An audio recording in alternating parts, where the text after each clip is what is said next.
Hey, Deep Divers, welcome back. Don't forget to smash that like button, subscribe, and leave a comment below. We love hearing from you. Absolutely. So today we're diving into a media storm that's engulfing none other than the Washington Post. Oh, Get this. Their decision to not endorse a presidential candidate has sparked a revolt. Subscribers jumping ship. yeah, it's really fascinating. Like rats. Yeah. What's captivating here is just the sheer magnitude of the backlash. Yeah. We're not just talking about a few disgruntled tweets here. Right. 250,000 subscribers canceled their subscriptions. Wow. That's a staggering number, and it really speaks to the depth of feeling this decision has triggered. 250,000. That's like a small city. Yeah. So remind me who's calling the shots over at the Post these days. Isn't it Amazon's Jeff Bezos? That's right. Bezos bought the Post back in 2013, and this whole no endorsement policy is his brainchild. Okay. He argues that in our hyper-partisan world, neutrality is the only way to win back public trust. He's basically saying, hey, we're just here to report the facts, not tell you what to think. Okay, I get the whole neutrality thing, but ditching endorsements entirely? That seems extreme even for a guy who's used to thinking big. Right. What's the inside scoop on why he went nuclear? Well, Bezos believes that by removing any perceived bias, the Post can reclaim its position as a beacon of journalistic integrity. Oh. And he sees this as a way to combat the erosion of trust in media, which has become a major issue in the digital age. So it's all about rebuilding credibility in a world drowning in misinformation. Yeah. But here's the twist. Not everyone is buying it. In fact, some of the Post's own heavy hitters are throwing shade. Yeah. And I'm not talking about your average Twitter trolls. No, this is serious business. The dissent from within the Post has been remarkable. Yeah. Robert Kagan and Michelle Norris, both prominent contributors, resigned in protest. Wow. And get this, 3 members of the editorial board stepped down from the panel, too? Oh, wow. That's a serious blow to Bezos' plan. Wow, talk about a mutiny. So it's not just about subscribers bailing, it's about the Post's own people saying, hold on, this isn't what we signed up for. Exactly, and their arguments are pretty compelling. Okay. They're essentially saying that editorials, by their very nature, are supposed to be biased. They're meant to offer well-informed opinions and spark debate. They see this decision as a retreat from the Post's responsibility to engage in public discourse. It's like they're saying, we're not just stenographers, we're thinkers. We're here to analyze, interpret, and yes, even take a stand. This raises a fascinating question, doesn't it? Is neutrality truly the holy grail of journalism, or is it actually a cop-out?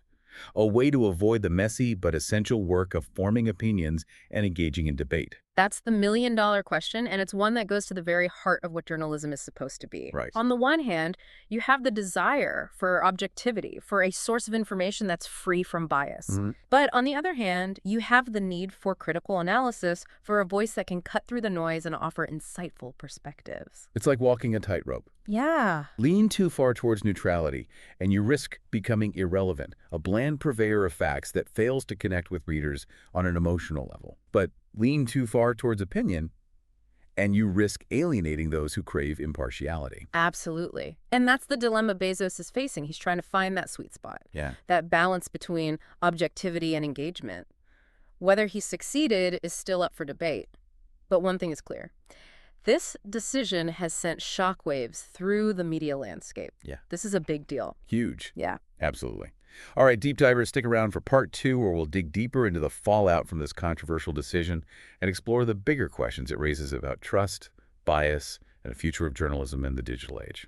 This whole situation, it really throws a wrench into the gears of traditional journalism, doesn't it? Yeah. It's like Bezos is trying to rewrite the rules of the game. But not everyone is playing along. It's a high-stakes gamble for sure. And speaking of gambles, there's another layer to this whole saga that we can't ignore.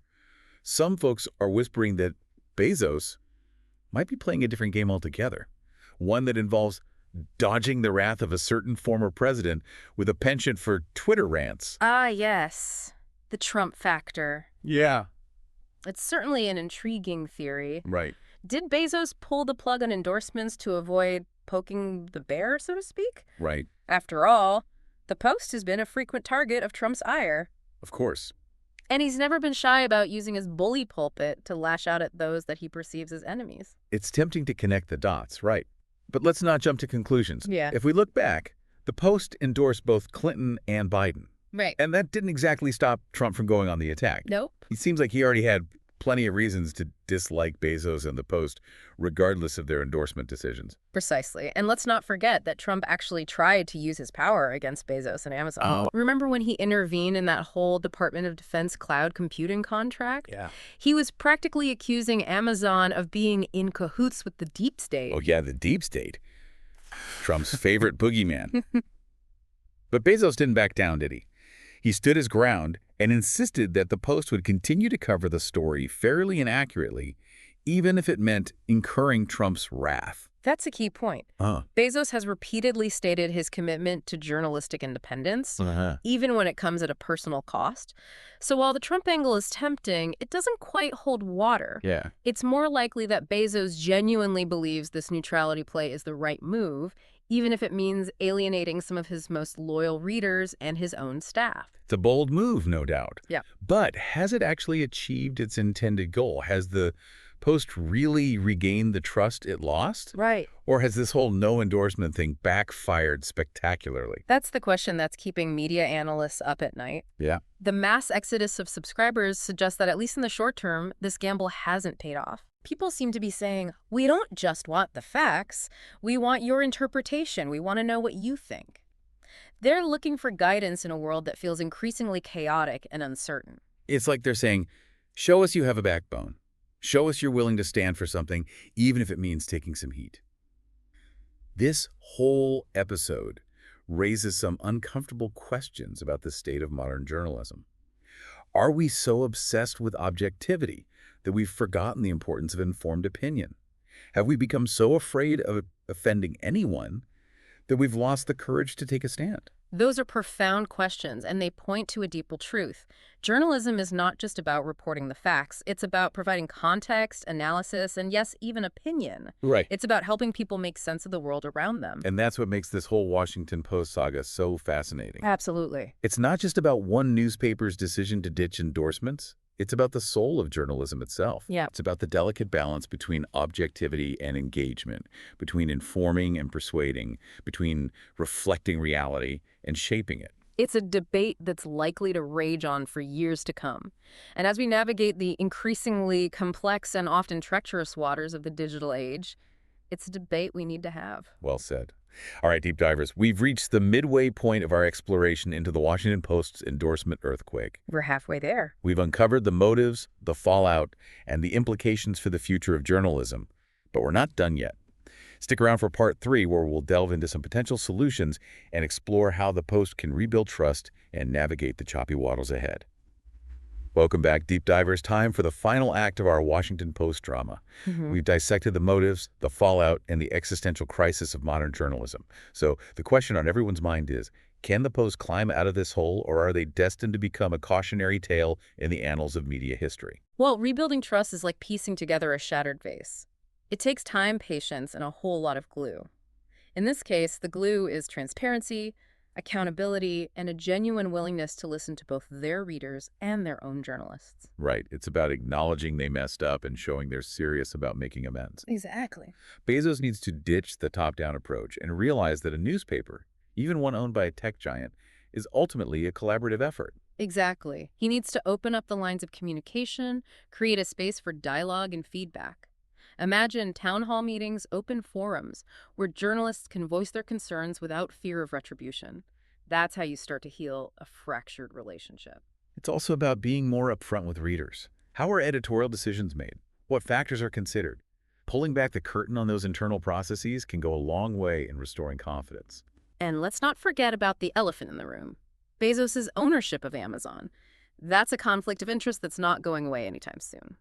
The Post needs to be more transparent about how it handles that relationship, perhaps even establishing a more formal firewall to ensure editorial independence. It's about walking the walk, not just talking the talk. And maybe, just maybe, it's time to consider a more radical solution. Could the Post be better off under a different ownership model?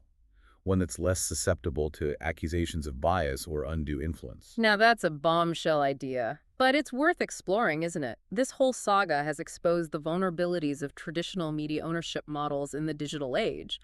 Perhaps it's time for a new paradigm, one that prioritizes journalistic integrity and public trust above all else. It's a tall order, no doubt, but the stakes are high. The Washington Post isn't just another news outlet. It's a cornerstone of American democracy.